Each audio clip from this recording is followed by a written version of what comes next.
You can live inside your father's house and still act like a tenant afraid of being evicted.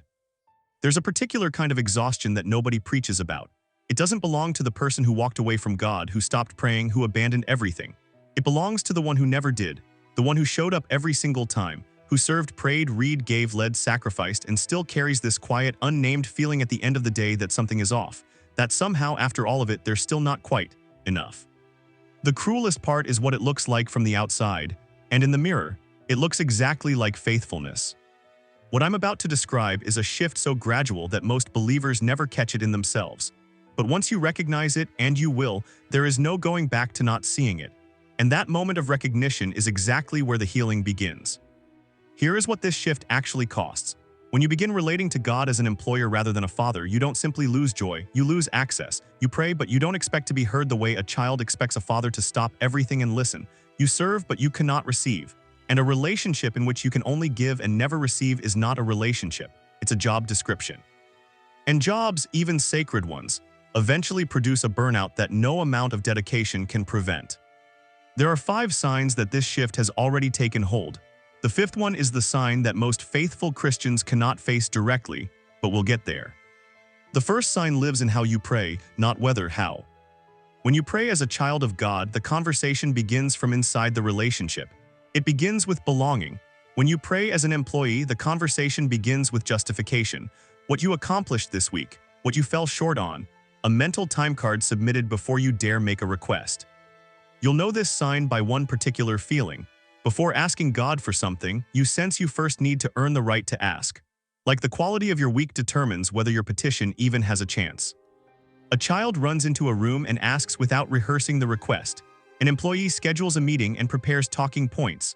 One of those postures is what Paul calls the spirit of adoption in Galatians 4. The other is slavery wearing the clothes of devotion. Which one sounds like the last time you prayed? The second sign is how your sense of closeness to God tracks your performance. Strong week, consistent quiet times, no major failures, faithful service, and you feel near to Him. In good standing, approved. Hard week, missed mornings, a moment of impatience, a day where you just couldn't, and that closeness quietly retracts. A feeling settles in that you've let the team down, that before you can really approach God again, you need to make it up first. Pay attention to that phrase, make it up. Employees make things up. Children are restored. That distinction isn't a matter of wording. It is the entire architecture of the relationship. When your sense of God's nearness rises and falls with your spiritual output, you have unconsciously redesigned the gospel into a performance review cycle. And here is what a performance review never ends with: all that I have is yours. That sentence only comes from a father. The third sign is the one that takes the most honesty to admit.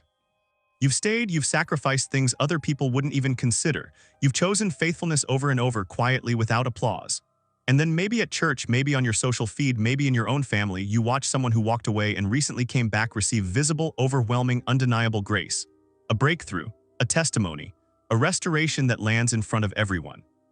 And something happens inside you before you can stop it. Resentment, not only toward them, toward God.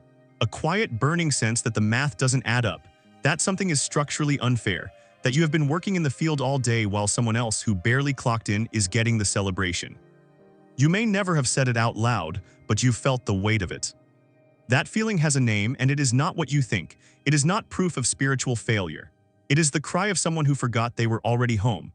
A child who has been relating to their father like a coworker, calculating fairness, tracking equity instead of resting in love. The older brother in Luke 15 stood at the door of his own home and refused to walk inside.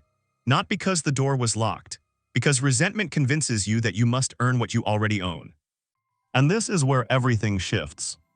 God does not have employees. He never posted the listing. He never hired anyone. The employment contract, the belief that your place in the relationship is maintained through sustained, consistent, performance-level faithfulness, that framework was never his. You constructed it. Perhaps you absorbed it from a church culture that rewards productivity. Perhaps from a family that only celebrated achievement. Perhaps from years of learning that love is something you earn and lose based on behavior. But you carried it into the relationship with the Father, and it has been reshaping your identity in Christ ever since, slowly, without your permission. Galatians 4:7 is almost uncomfortably direct about this. You are not a slave, you are not staff, you are an heir. Heirs don't earn the inheritance through consistent performance, they receive it. That is what the word receive means in that passage. It requires no labor, only willingness. The tragedy here is not that you've been faithless. The tragedy is that you've been faithful in exactly the wrong posture, working overtime in a family business, unaware that you already own it. The fourth sign lives in your relationship with rest. Try to take a real Sabbath, not a day where you pray slightly less, but a day of intentional stillness from spiritual striving. No ministry output, no getting ahead in your reading plan, no productivity in service of your standing, just being present with God as a child with nothing to contribute.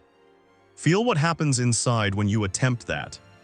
For many faithful Christians, genuine rest doesn't produce peace. It produces a low-grade anxiety, a creeping sense of falling behind, a feeling that the moment the striving stops, something carefully constructed will quietly collapse.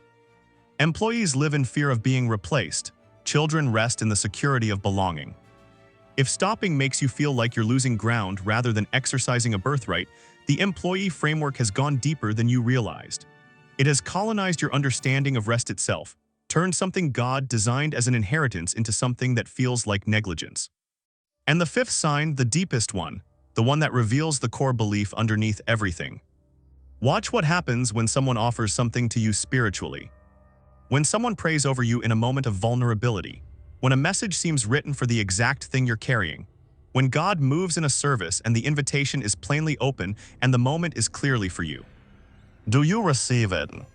Or do you deflect, redirect, minimize, immediately think of someone who needs it more? This is the most honest sign of all because it exposes what the employee mindset ultimately believes at its foundation. My value to God is entirely functional. That the moment I stop producing, I become a burden. That this relationship runs on what I provide. And so giving feels safe and receiving feels like weakness, like admitting a need that might cost you the role you've worked so hard to hold. That is not sonship. That is a person who has forgotten so gradually, so quietly that they are already on the guest list. When the older brother stood outside that party, exhausted, resentful, building his legal case, the father did not wait for him to collect himself and come inside. He went out to him, not to the prodigal, to the one who had stayed. The one who had served faithfully and still stood in the cold, outside the house that belonged to him. And what the father said was not a performance evaluation. He didn't say, your numbers have been acceptable. He didn't say, you've earned this. He said, son, you have always been with me, and all that I have is yours. That word son is not a job title. It is not a position you retain through consistent output.